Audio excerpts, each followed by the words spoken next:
Cambridge English for IELTS 18, by Alexandria McGee and Zombie McMahon, published by Cambridge University Press, 2020. Cambridge 18 is a special edition with new pattern. This recording is copyright. In the IELTS test, you hear some recordings and you have to answer questions on them. You have time to read the instructions and questions and check your work. All recordings are played only once. Now turn to Section 1. Section 1. You will hear a conversation between two women as one of the women buys a bus pass. First you have some time to look at questions 1 to 5.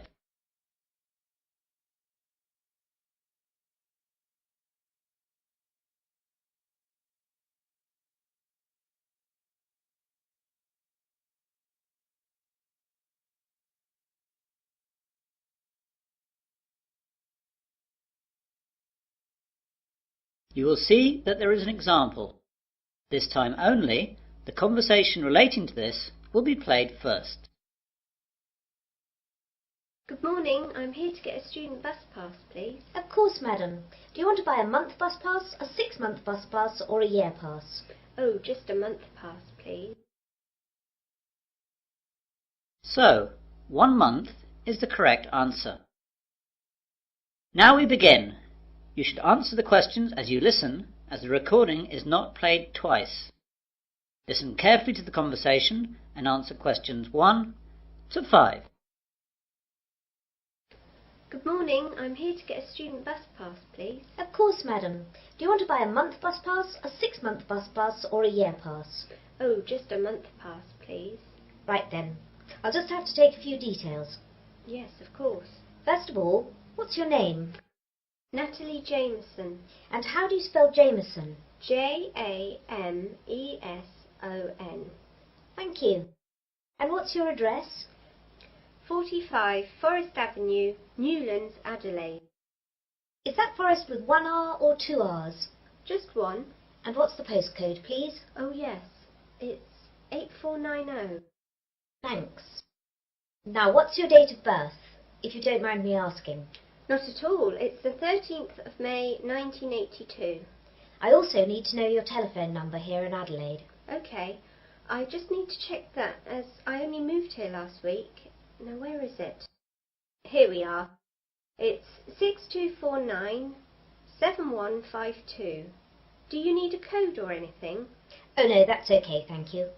Can I see your university card, please? Yes, here it is. Good, that's fine. Now, for which zone do you need a pass? Well, I'm not sure. I was hoping you'd be able to help me, as I don't really know my way around here yet. As you know, I live in Newlands, and I have to get to the university campus in the centre of town every day. Well, the university is in Zone 1, and Newlands has 2 zones. The side nearer to the town centre is Zone 5, but the far side is Zone 6. What road is it that you live in again? Forest Avenue. Let's see on this map. There it is. The nearest bus stop is in Zone 5. That's lucky. Zones 1 to 6 are $15 more expensive. Great. Make the pass out for Zones 1 to 5 then, please. Before the conversation continues, you have some time to look at questions 6 to 10.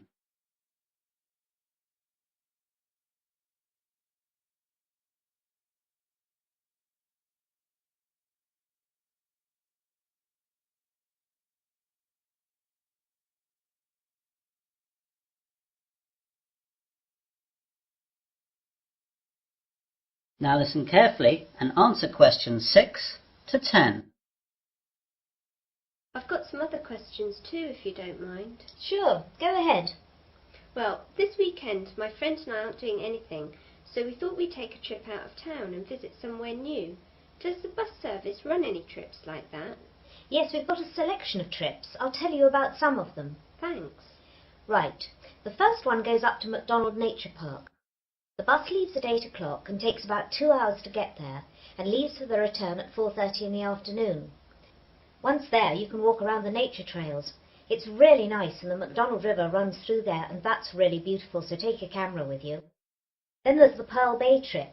The bus leaves at 9 AM and goes up the coast to Pearl Bay. How far is that? It's an hour away.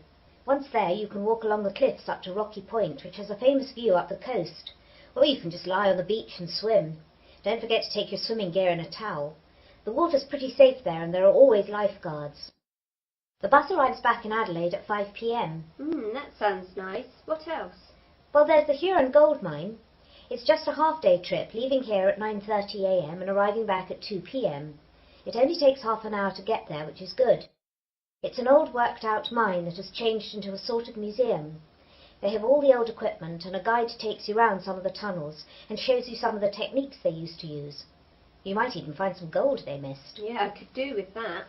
It's pretty interesting, but the mines can be quite cold, so take a sweater.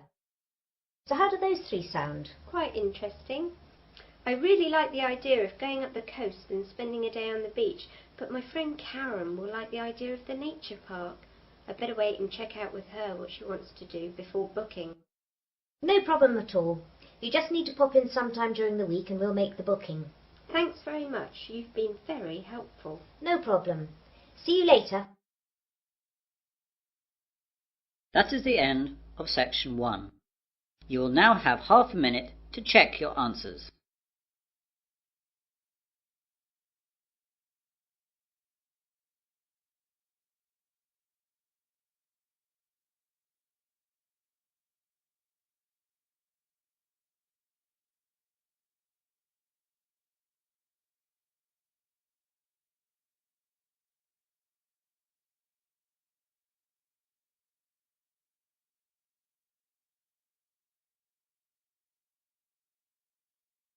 Now turn to section 2.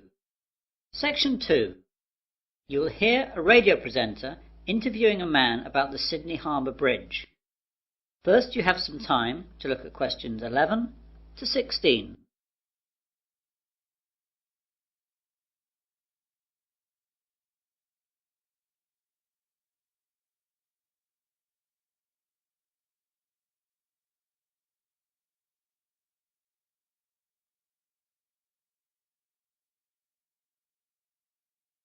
Now listen carefully to the interview and answer questions 11 to 16. Well, good morning again, everyone, and welcome to Perspectives, the weekly New South Wales radio programme on subjects of general interest from our local area. Today I have in the studio Mr. George Simmons.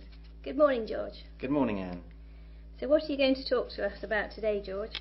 Well, for people from New South Wales, and particularly Sydney, this will be of great interest, I hope. I'm going to tell you a little about Sydney Harbour Bridge. Wow, that'll be so interesting. I think so. To start with, I'd like to tell you a little about the size of the bridge.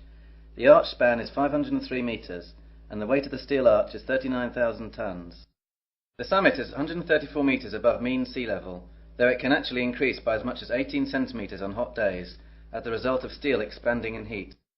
The two pairs of pylons at each end are about 89 metres high, and are made of concrete and granite. The steel used for the bridge was largely imported. About 79% came from the United Kingdom, but the rest was Australian made. The granite was quarried in Moruya down the coast, and the concrete is also Australian. So most of the steel used to make our great bridge actually came from England? Yes, I'm afraid so. However, the workforce were all Aussie.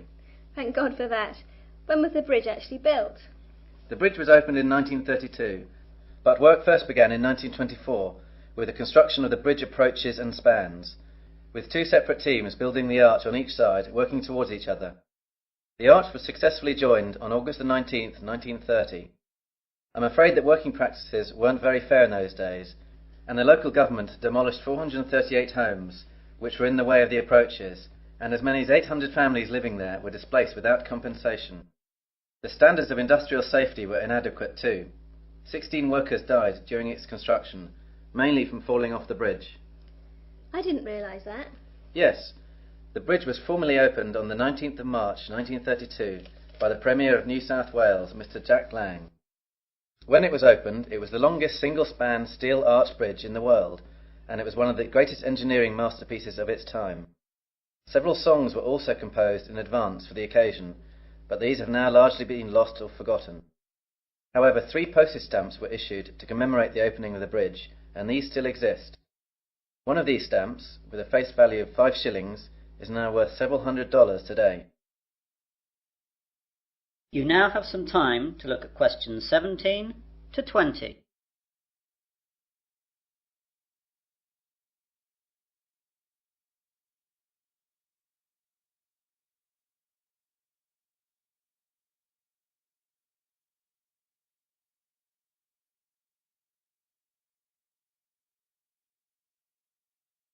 Now listen to the rest of the interview and answer questions 17 to 20. So that's the history of the bridge. Is the bridge still the same today as when it was built? No, it's quite different. The basic structure is the same, of course. Originally, the bridge was constructed to carry a road, 2 sets of tram lines and railways. In 1957, the 2 tram lines were removed when Sydney abolished its trams, thus giving the bridge 2 more traffic lanes. Today it carries 8 traffic lanes, 2 railroad lanes and a footpath along its eastern side. One of the eastern traffic lanes is now a dedicated bus lane. The bridge is often crowded, and in 1992 the harbour tunnel was opened to help carry the traffic load. More than 160,000 vehicles cross the bridge each day. Before the harbour tunnel was opened, this figure was as high as 182,000, and would be much higher today if it were not for the tunnel. Pedestrians, horses and push bikes are not allowed on the bridge anymore. Wow! The bridge actually carries that much? Oh yes.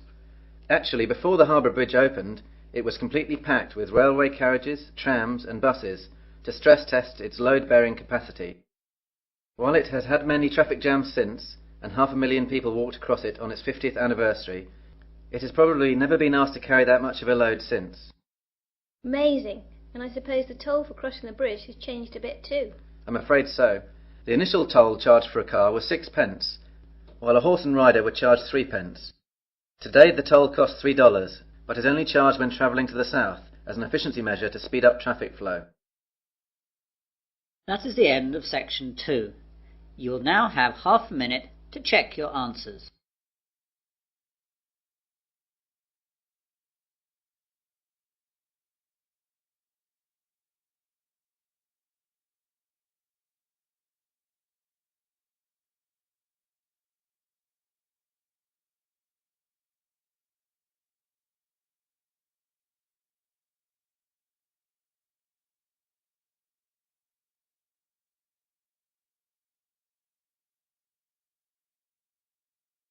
Now turn to section 3.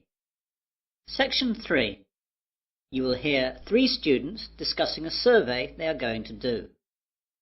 First, you have some time to look at questions 21 to 27.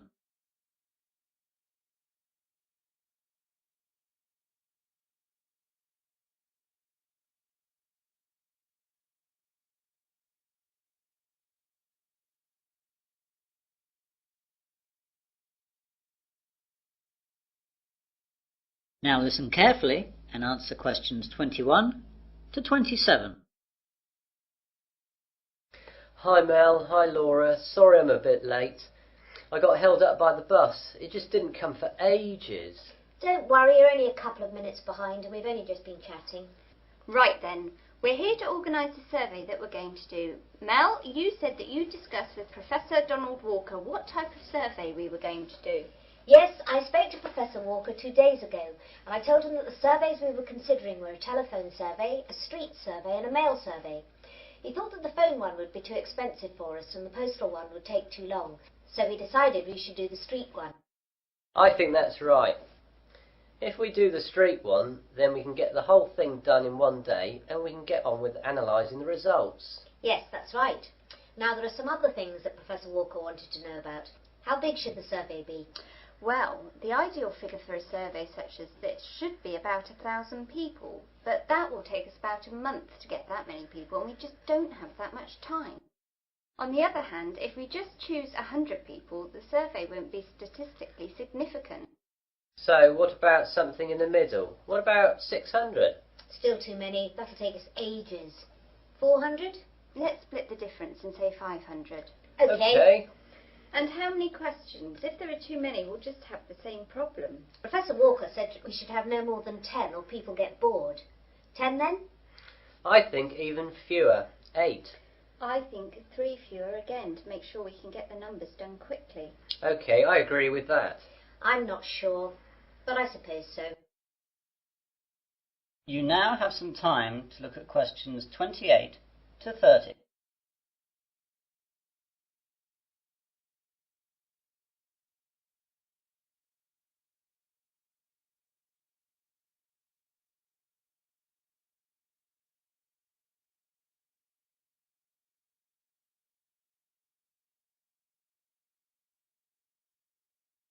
Now listen to the rest of the discussion and answer questions 28 to 30. Now, Professor Walker asked where we were going to do the survey. Does he want to avoid that area then? Probably. Now, we can either all stay together or split up and do different locations. Well, if we split up, then I think we've got a better chance of getting more people surveyed. Yes, I agree with Laura.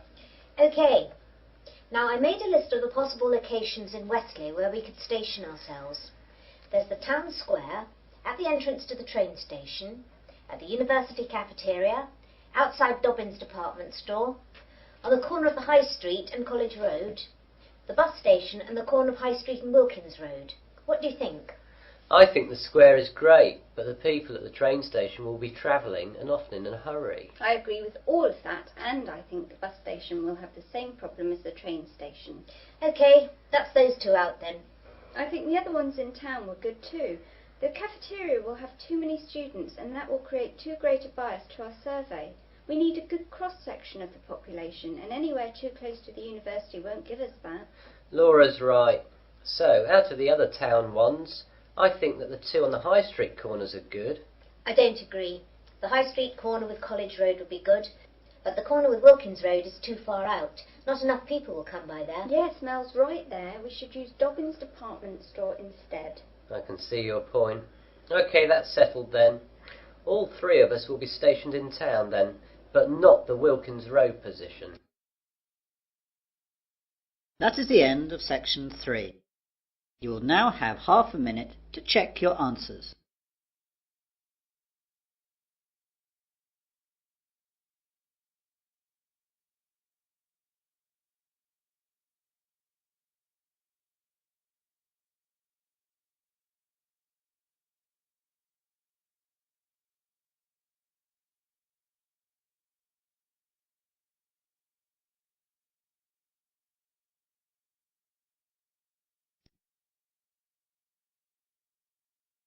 Now turn to section 4. Section 4. You will hear part of a further education marine biology lecture. First, you have some time to look at questions 31 to 40.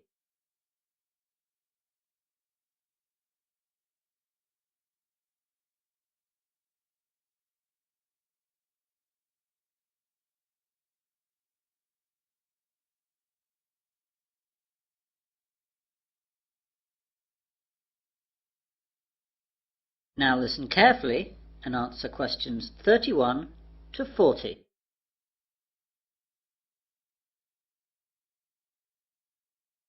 Good morning everyone, and welcome to this further education lecture on marine biology. Today we're going to look at the coelacanth. The discovery of the coelacanth has been compared to finding a dinosaur walking around today over 85 million years after it went extinct. The story began a few days before Christmas in 1938, when the first living coelacanth was discovered off the east coast of South Africa at the mouth of the Chalumna River. The fish was caught in a shark gill net by Captain Goosen and his crew, who, recognizing the bizarre nature of their catch, alerted the local museum in the small South African town of East London. The director at the East London Museum at the time was Miss Marjorie Courtney Latimer, after whom the coelacanth was eventually named. Miss Courtney Latimer offered bounties to fishermen for unfamiliar fish. It was Miss Courtney Latimer who alerted the prominent South African ichthyologist Dr. J.L.B. Smith, who initially identified the fish, and subsequently informed the world about this amazing discovery. This first coelacanth led to the discovery of the first documented population off the remote Comoros Islands between the mainland of Africa and Madagascar. For 60 years, this was presumed to be the only coelacanth population in existence. Originally, it was a concern that the coelacanth might have a very limited range, and that overfishing along the Comoros Islands might wipe it out. However, scientists were amazed when, on July 30th, 1998, an American scientist discovered a coelacanth population in Indonesia. Dr. Mark Erdmann was on a honeymoon trip to the area investigating a coral reef research site when he spotted a strange fish being wheeled into the fish market. He recognized the fish as a coelacanth and snapped a picture before it was sold. Dr. Erdmann's subsequent research revealed that the people from Sulawesi had a name for it: Raja, King of the Sea. The Sulawesi coelacanth colony is about 10,000 kilometers east of where the coelacanths were previously known to occur in the western Indian Ocean. Both Sulawesi and Comoros coelacanths are quite different from all other living fish, but perhaps the most interesting feature of the coelacanth is that it has paired lobed fins, which move in a similar fashion to our arms and legs. Coelacanths also have an extra lobe on their tail and a vertebral column that is not fully developed. They are the only living animal to have a fully functional intercranial joint, a division that separates the ear and brain from the nasal organs and eye, and allows the front part of the head to be lifted when the fish is feeding. The brown Sulawesi coelacanth and the steel blue Comoros coelacanth share these unusual characteristics. The discovery of the coelacanth in 1938 is still considered to be the zoological find of the century. This living fossil comes from a lineage of fish that was thought to have been extinct since the time of the dinosaurs. Coelacanths are known from the fossil record dating back over 360 million years, and peaked in abundance about 240 million years ago. Before 1938, they were believed to have become extinct approximately 80 million years ago, after mysteriously disappearing from the fossil record. How could the coelacanth disappear for over 80 million years, and then turn up alive and well in the 20th century? The answer seems to be that fossil coelacanths appeared to live in environments with clay sedimentation with plenty of volcanic activity. Modern coelacanths, both in the Comoros and Sulawesi, inhabit caves and overhangs in vertical marine reefs at about 200 meters, environments not conducive to fossil creation. In 1991, scientists got a better understanding of the fish when the Comoros got their independence from France, and French restrictions on research were lifted. This allowed scientists to study the fish off the Comoros Islands. As the animal hides in underwater caves some 300 to 700 feet down during the day, and comes out at night to feed, diving is not an option, and previously only fishermen's specimens had been available for study.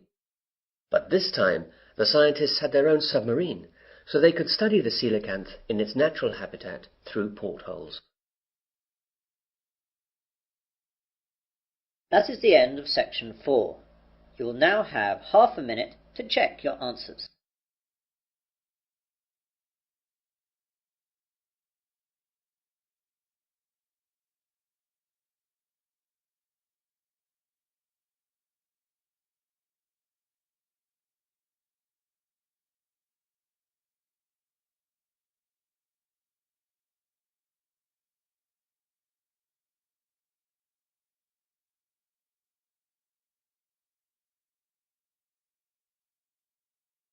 That is the end of Listening Test 5. In the IELTS test, you would now have 10 minutes to transfer your answers to the listening answer sheet.